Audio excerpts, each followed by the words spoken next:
কোন এক হিন্দু বুড়ি মহিলা রাজার সামনে গিয়ে ডুকরে ডুকরে কাঁদে। রাজা বলছেন, বাদশাহ জাহাঙ্গীর বলছেন, বুড়ি মহিলা কান্দো কেন, কি হয়েছে? কেঁদে কেঁদে বলছেন, আপনি রাজা, আপনি আমাদের বাদশাহ, আপনার এলাকায় আপনার রাজত্বের মধ্যে এমন অপকর্ম চলবে, এত জুলুমের শিকার আমরা হব, আমরা বিচার চাইবো, কার কাছে কি হয়েছে মা আপনি খুলে বলুন। এবার মহিলা বলছে, প্রত্যেক রাত্রিতে প্রায় প্রায় সন্ধ্যা হওয়া মাত্রই আমার বাড়িতে একটা উচ্ছৃঙ্খল যুবক ভিতরে ঢুকে পড়ে। আমার ছেলেকে বিয়ে দিয়েছি, নতুন মেয়ে, নতুন বৌমা ঘরে আনছি, সুন্দরী বৌমা আমার। প্রত্যেক রাত্রিতে প্রায় প্রায় সেই উচ্ছৃঙ্খল যুবকটা ঘরের মধ্যে জোরপূর্বক ঢুকে আমার বৌমার সঙ্গে জেনা করে যায়, ধর্ষণ করে যায়। তাকে বলার কাউকে পাই না, সোজা আপনার আদালতে আসলাম, মেহেরবানি করে এটার চূড়ান্ত একটা শাস্তি আমি আপনার কাছ থেকে কামনা করছি, এটার বিচার আমি আপনার কাছে দিয়ে গেলাম। সঙ্গে সঙ্গে বলছেন, মা এই যে আপনি বিচার প্রার্থী হয়ে চলে গেলেন, শুধু এতটুকু বলে যান সে কোন সময় ঘরের মধ্যে ঢোকে এবং আপনার বাড়ির লোকেশনটা আমাকে দিয়ে যান। সব কিছু দিয়ে গেল মহিলা। বাদশাহ জাহাঙ্গীর মনে মনে চিন্তা করতেছেন, মনে হয় আমার এই রাজত্বে এমন দুঃসাহস কোনো বাপের বেটার থাকতে পারে না, মনে হয় এই অপকর্মের সঙ্গে জড়িত আমার নিজের সন্তান এমনটা করতে পারে। তাহলে বলেন তো টেনশন কি কম না আরো বেশি? বলেন কম না বেশি? বলেন আরো বেশি। বাদশাহ জাহাঙ্গীর করলেন কি? এবার বললেন, ও বুড়িমা আপনি চলে যান, আমি সিদ্ধান্ত নিচ্ছি কি করা যায়। পরের দিন সন্ধ্যাবেলায় তার বাড়ির সামনে হাজির হলেন এবং শুনলেন যে যুবকটা ঘরের মধ্যে ঢুকেছে নাকি? হ্যাঁ, ঢুকে পড়েছে। এবার তিনি বললেন, বুড়িমা আপনি ঘরের লাইটটা বন্ধ করে দেন। ঘরের লাইটটা বন্ধ করে দেওয়া হলো। লাইট বন্ধ করে দেওয়ার পরে কোষবদ্ধ তরবারি কোষমুক্ত করে নিজের সন্তান মনে করে অন্ধকারের ভিতরে ওই যুবকের গর্দান বরাবর যখন আঘাত করেছে, মস্তকটা ছিটকে পড়ল। আল্লাহু আকবার বলে তিনি বসে গেলেন। এরপরে বলা হলো, বুড়িমা ঘরের বাতিটা জ্বালায় দেন। ঘরের বাতি যখন জ্বালায় দিয়েছে, যুবকটার দিকে তাকায় দেখে তার নিজের সন্তান নয়, অন্য একটা যুবক। তিনি বলে ফেললেন, আলহামদুলিল্লাহ। কিন্তু লাইটটা বন্ধ করে কেন তিনি আঘাত করলেন? লাইট জ্বলা অবস্থায় যদি তিনি মারতে যান আর তার যদি সন্তান হয়, সন্তানের প্রতি বাবার একটা মায়াত আসতে পারে, মোহাব্বত তৈরি হতে পারে, আইন কার্যকর করতে তার কষ্ট হবে মনে করে নিজের সন্তান মনে করে আধারে গর্দানটা উড়ায় দিয়েছেন, একজন ধর্ষকের গর্দান উড়ায় দিয়েছেন। আল্লাহু আকবার বলবেন।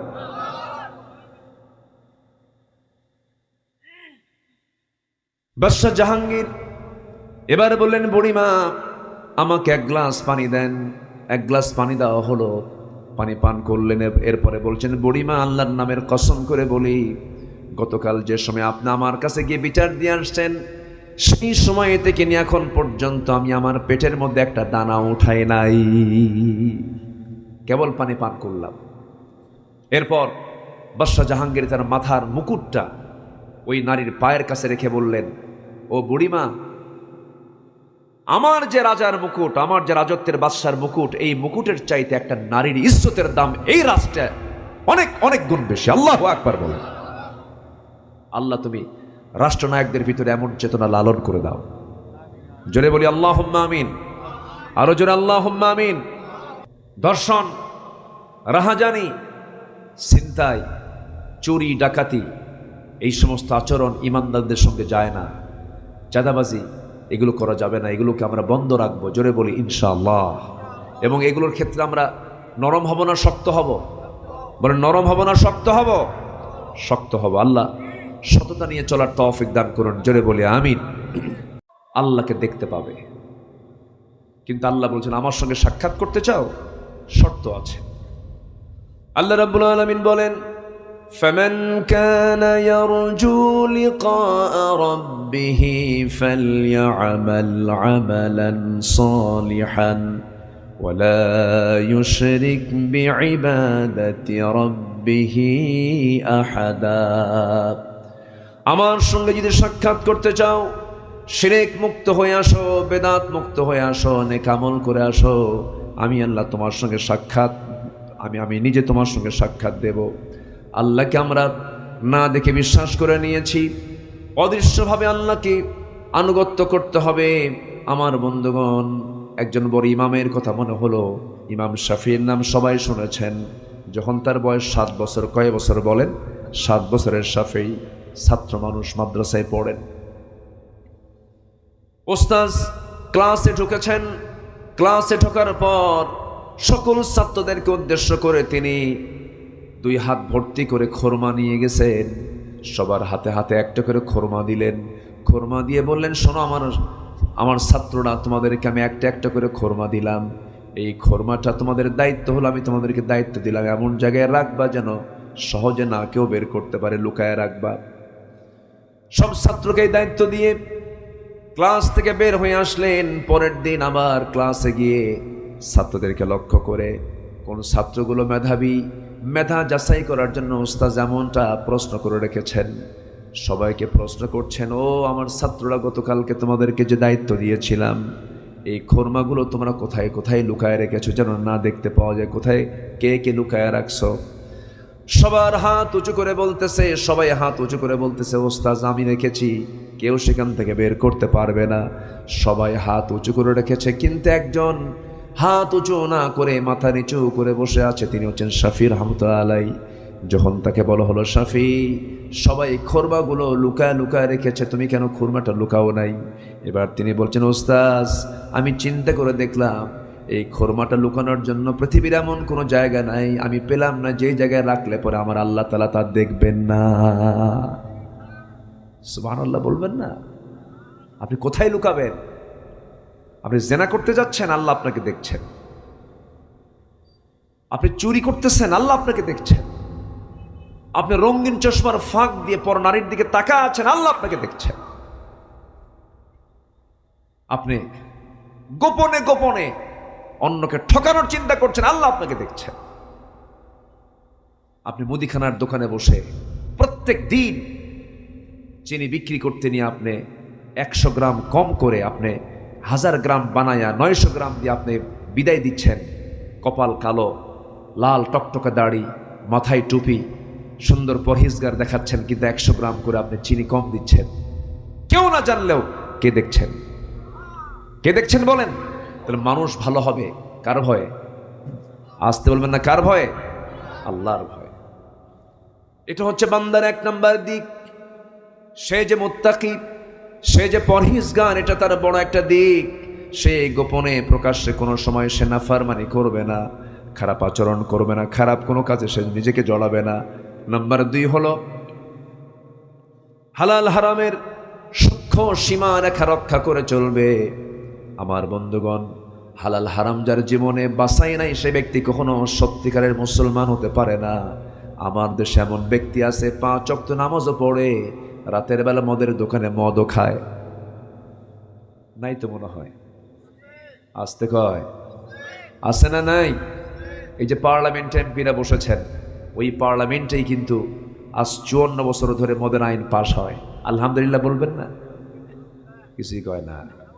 কি কবেন আপনারা বলেন? আরো জোরে কোন? তাহলে পার্লামেন্টে মদের আইন পাশ করার জায়গা, তাই না? হ্যাঁ, 1000 বছর ওয়াজ করে আপনি মদ বন্ধ করতে পারবেন না। 1000 বছর ওয়াজ করে আপনি সুদ বন্ধ করতে পারবেন না। সুদ, মদ, জেনা এগুলো বন্ধ করার জন্য আইন করে বন্ধ করতে হবে। এমন আইন চান কারা কারা? একটা হাত উঁচু করে দেখান তো দেখি। এমন আইন চান কারা কারা? হাত উঁচু করে দেখান মুসলমান। কেউ তো স্লোগান দেন না, দেন?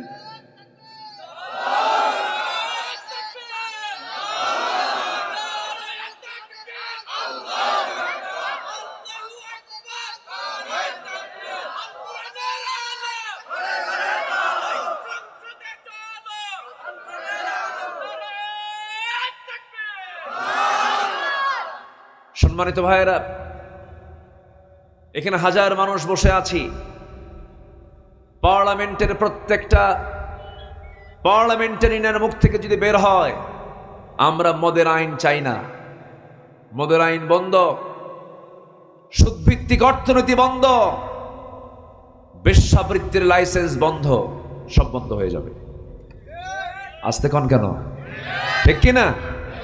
তো জায়গা মতো যদি আজকে যদি এস এ মুসলিম হিসেবে যদি এই সিদ্ধান্ত নেওয়া যেত, কতই না ভালো হতো। মাদককে না বলুন, এটা হাজারবার বলে কাজ হবে না। কূপের ভিতরে বিড়াল পড়ে মরে গেছে, কূপ, বিড়ালটা পড়ে কি মরে গেছে, আপনি কি বিড়াল আগে তুলবেন না পানি আগে তুলবেন? বলেন, মরা বিড়াল আগে তুলবেন না পানি তুলবেন আগে?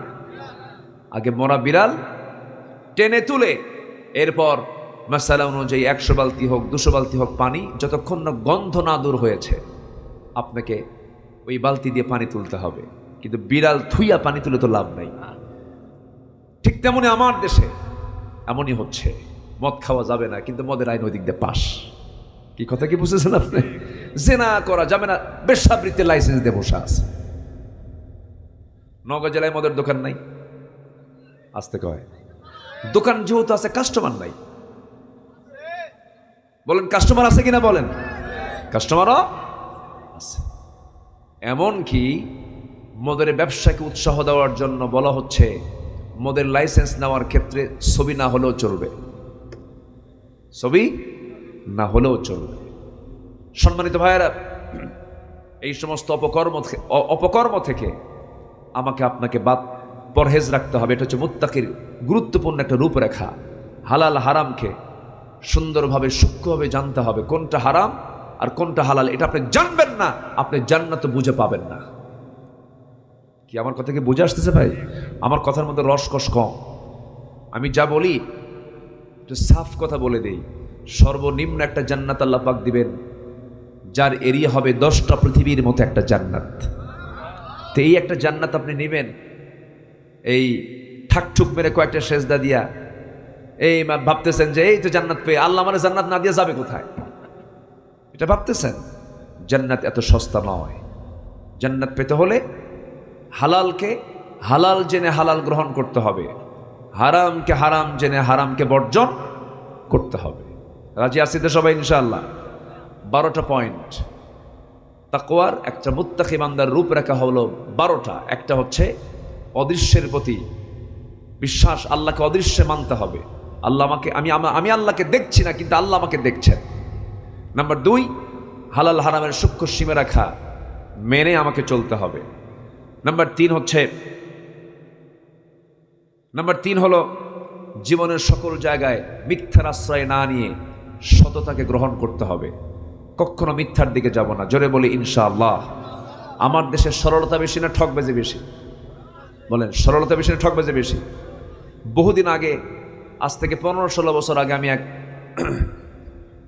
বাজারে গেছি, মাছের বাজারে মাছ কিনবো। তো মাছ কিনতে ভিতরে ঢুকলাম, তো আমাকে দেখে এক মাছ বিক্রেতা দূর থেকে আমাকে সালাম দিল। উনি বোঝাচ্ছেন যে আমি তাকে চিনি, উনি আমাকে চিনেন। তো আমি আগায় গেলাম, আগায় যাওয়া মাত্র বলতেছে, হুজুর আমি আপনার খুব ভক্ত, আপনার ওয়াজ শুনি। তাই? হ্যাঁ, ভালো। উনি আর কিছু বলতেছে না, হুজুর আমার কাছে মাছ নেন বলতেছে না। আমি বললাম, ভাইজান বাজারে ঢুকলাম, মাছ নিতে হবে, হুজুর নেন। বললাম, ভাই আপনি একটু ওজন করেন। আগের যুগে তো ওই যে আজ থেকে 15 বছর আগে তো এই ছিল না, ডিজিটাল না কি বলে এটা, স্কেল, যেটা মিটার ছিল না। তখন ওই বাটখারায় এক পাশে পাল্লার এক পাশে বাটখারা দিয়ে মাপতো, দাড়ি পাল্লা দিয়ে মাপতো। তো মাপতে নিয়ে দেখি যে সে আমাকে যা দেবে একদম এক সাইডে, মাছের সাইডে একদম হেলে দিল। এত পরিমাণ বেশি দিল যে আমি বলেই ফেললাম, ভাই এরকম করলে তো আপনার ব্যবসায় নষ্ট হয়ে যাবে, সমান করে দেন। হুজুর দোয়ার জন্য দিলাম।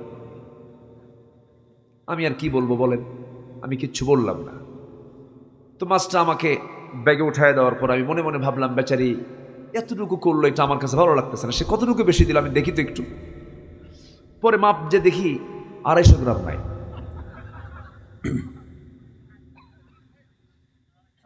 কত গ্রাম নাই বলেন?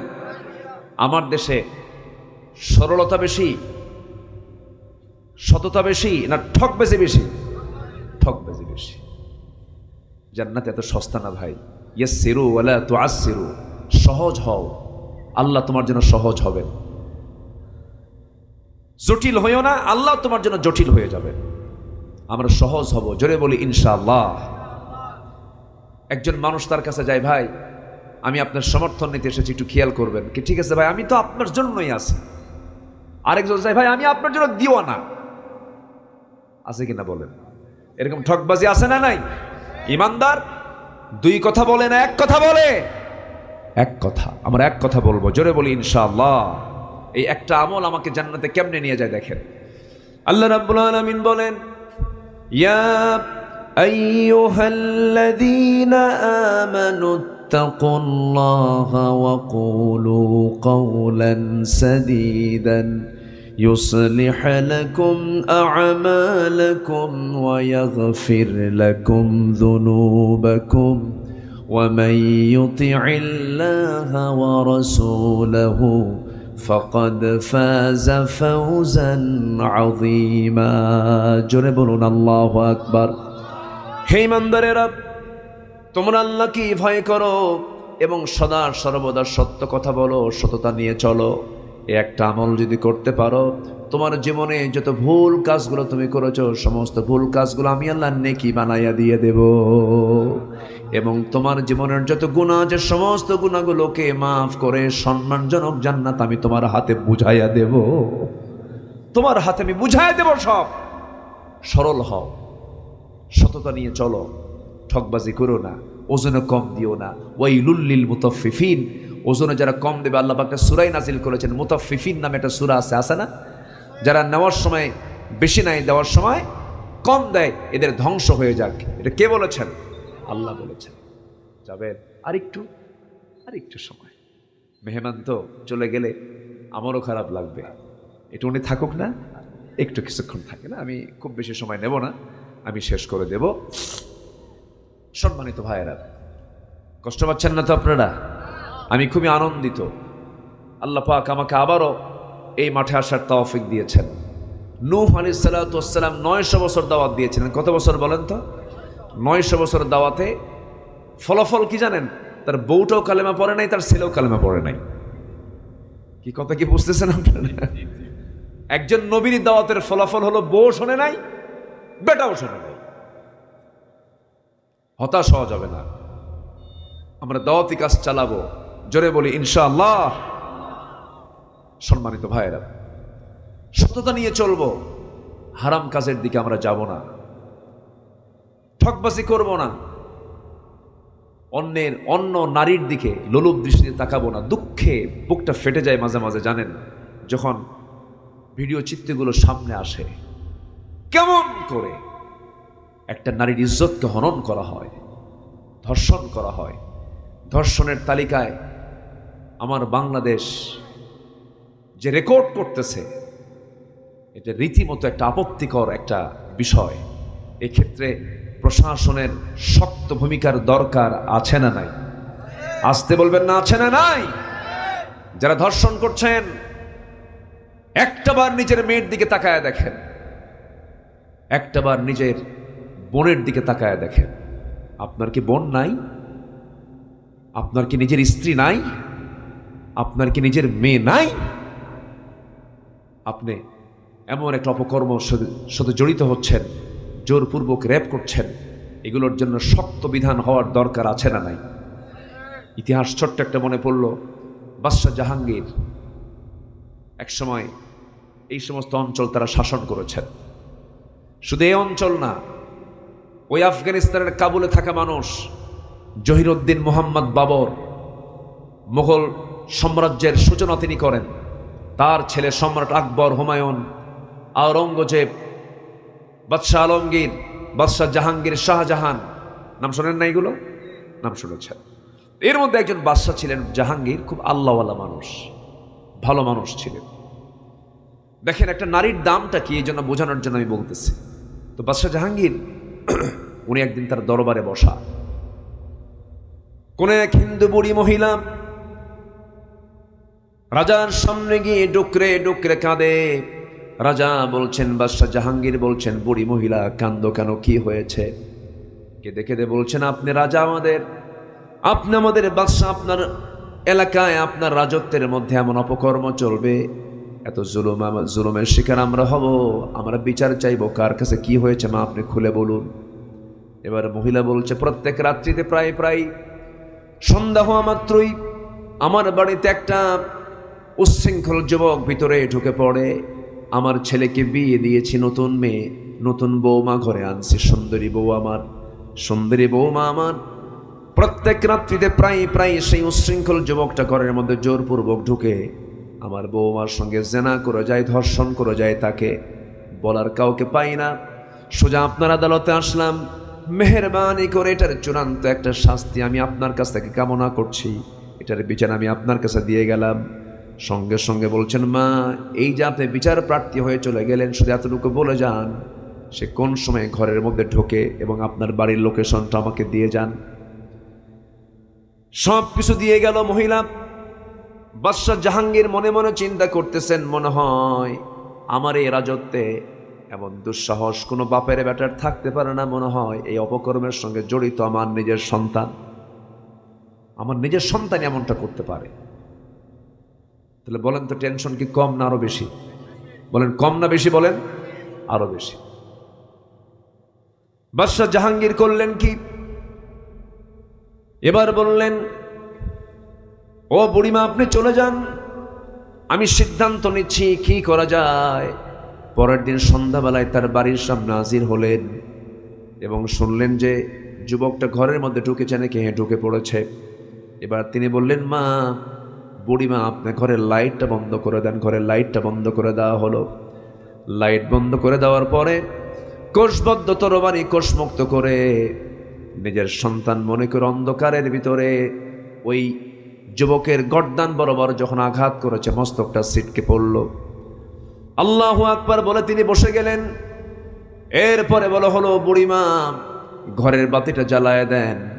ঘরের বাতি যখন জ্বালায় দিয়েছে, যুবকটার দিকে তাকায় দেখে তার নিজের সন্তান নয়, অন্য একটা যুবক। তিনি বলে ফেললেন, আলহামদুলিল্লাহ। কিন্তু লাইটটা বন্ধ করে কেন তিনি আঘাত করলেন? লাইট জ্বলা অবস্থায় যদি তিনি মারতে যান আর তার যদি সন্তান হয়, সন্তানের প্রতি বাবার একটা মায়াত আসতে পারে, মোহাব্বত তৈরি হতে পারে, আইন কার্যকর করতে তার কষ্ট হবে মনে করে নিজের সন্তান মনে করে আধারে গর্দানটা উড়ায় দিয়েছেন, একজন ধর্ষকের গর্দান উড়ায় দিয়েছেন। আল্লাহু আকবার বলবেন।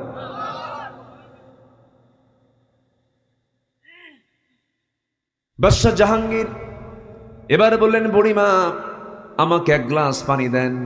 এক গ্লাস পানি দেওয়া হলো, পানি পান করলেন। এরপরে বলছেন, বুড়িমা আল্লাহর নামের কসম করে বলি, গতকাল যে সময় আপনি আমার কাছে গিয়ে বিচার দিয়ে আসছেন, সেই সময় থেকে নিয়ে এখন পর্যন্ত আমি আমার পেটের মধ্যে একটা দানা উঠাই নাই, কেবল পানি পান করলাম। এরপর বাদশাহ জাহাঙ্গীর তার মাথার মুকুটটা ওই নারীর পায়ের কাছে রেখে বললেন, ও বুড়িমা আমার যে রাজার মুকুট, আমার যে রাজত্বের বাদশার মুকুট, এই মুকুটের চাইতে একটা নারীর ইজ্জতের দাম এই রাষ্ট্রে অনেক অনেক গুণ বেশি। আল্লাহু আকবার বলেন। আল্লাহ তুমি রাষ্ট্রনায়কদের ভিতরে এমন চেতনা লালন করে দাও। জোরে বলি আল্লাহুম্মা আমিন। আরো জোরে আল্লাহুম্মা আমিন। আমরা তো গণমুখী কাজের সঙ্গে জড়িত, আমাদের গণসম্পৃক্ততা বেশি, গোটা দেশের বিভিন্ন জায়গায় আমরা যাই। অনেক মজলুম সন্তানদের পিতামাতার নীরব কান্না আমাদের কাছে এসে তারা কাঁদেন আর বলেন, হুজুর এই চিত্র কোন দিন বন্ধ হবে? ধর্ষণ, রাহাজানি, ছিনতাই, চুরি, ডাকাতি, এই সমস্ত আচরণ ইমানদারদের সঙ্গে যায় না। চাঁদাবাজি এগুলো করা যাবে না, এগুলোকে আমরা বন্ধ রাখবো। জোরে বলি ইনশাআল্লাহ। এবং এগুলোর ক্ষেত্রে আমরা নরম হব না শক্ত হব? বলেন নরম হব না শক্ত হব? শক্ত হব। আল্লাহ সততা নিয়ে চলার তৌফিক দান করুন। জোরে বলি আমিন। 12টা পয়েন্ট, কেবল 3টা চলতেছে। আমি কি শেষ করে দেব আলোচনা? ওই যে 2-1 করে উঠে যায়, একটু বসেন, একটু বসেন, জিকির করে লা ইলাহা, আর জোরে সুবহানাল্লাহ আলহামদুলিল্লাহ, আর জোরে লা ইলাহা।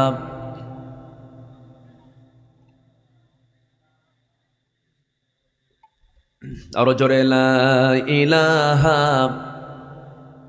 সুবহানাল্লাহ আলহামদুলিল্লাহ লা ইলাহা, আরো জোরে লা ইলাহা সুবহানাল্লাহ আলহামদুলিল্লাহ লা ইলাহা ইল্লাল্লাহু মুহাম্মাদুর রাসূলুল্লাহ সাল্লাল্লাহু আলাইহি ওয়াসাল্লাম। নাম্বার 4 হলো একজন মুত্তাকির রূপটা কেমন হতে হয়। নাম্বার 4 হচ্ছে অন্যায়ের ব্যাপারে আপোষহীনতা নিয়ে চলবে, অন্যায়কে প্রশ্রয় দেবে না, অন্যায় নিজে করবে না, অন্যায় বাস্তবায়ন হতে দেবে না। এটা হচ্ছে একজন মুত্তাকির একটা বাস্তব চরিত্র, তার জীবনে পরিস্ফুটিত হবে। সাইয়েদনা ওমর ফারুক রাদিয়াল্লাহু আনহুর সময় জাদ ইবনে মান ইবনে জাদিয়া নামক এক ব্যক্তি রাষ্ট্রের একটা সিলমোহর, রাষ্ট্রীয় সিলমোহর সে চুরি করে, রাষ্ট্রের সিলমোহর চুরি করে সে বহু টাকা তসরুফ করে। বহু টাকা তসরুফ করার পর যখন ধরা পড়ে, ওমর ফারুক বললেন কোনো কথা নেই, ওকে পিঠমোড়া দিয়ে বাঁধো, 100 বেত্রাঘাত করো। তো 100 বেত্রাঘাত করার যখন অর্ডার হলো, সবার পক্ষে তো কিছু লোক থাকে, এই মান ইবনে জাদিয়ার পক্ষে 3 জন আবার সাফাই গাইতে আসছে, বলল যে তাকে ক্ষমা করে দেওয়া হোক। ওমর ফারুক বললেন শুধু ওকে 100 বেত্রাঘাত না, ওই 3টা যার পক্ষে সাফাই গাচ্ছে ওই 3টারও 100 বেত্রাঘাত করে পিটাও। যে নিজে অপরাধ করলো, আবার অপরাধকে যারা সমর্থন দিল, অপরাধ কি 2 রকম না 1 রকম? বলেন, অপরাধ কি অসমান না সমান? সমান অপরাধ। এই জন্য অন্যের ব্যাপারে আমার আপোষহীন থাকবো জীবনের সকল জায়গায়। আল্লাহ পাক বোঝার তৌফিক দান করুন, জোরে বলি আমিন।